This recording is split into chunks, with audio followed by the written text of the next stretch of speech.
বাছাই শেষে আপনি এটা শেষ করবেন। এর মনোনয়ন পত্রটি আমরা বাছাই করছি, যথাযথভাবে পূরণ করা আছে। দ্বিতীয় খণ্ডে তার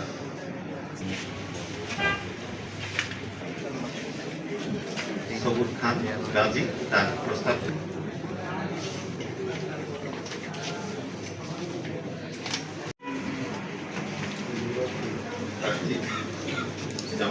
সিট বলে অ্যালোকেশন করতে পারি।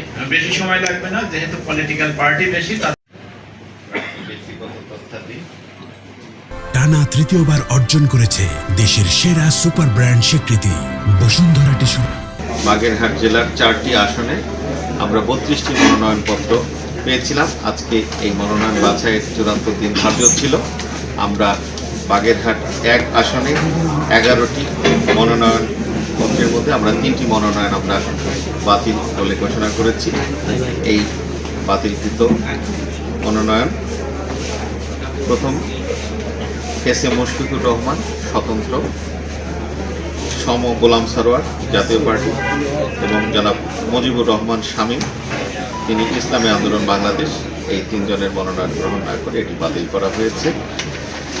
এরপরে আমরা বাগেরহাট 2 আসনের জনাব Mohammad Hasan Imam liberal Democratic party LDP তার মনোনয়নটি গ্রহণ না করে বাতিল করা হয়েছে।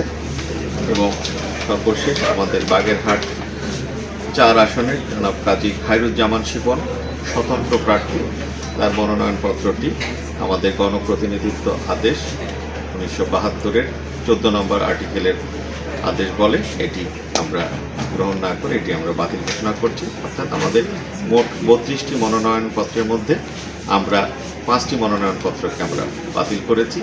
যাদের মনোনয়ন বাতিল করা হয়েছে তারা নির্বাচন কমিশনে এটি আগামী 5 তারিখ থেকে 9 তারিখের মধ্যে আপিল করার তারা সুযোগ পাবে।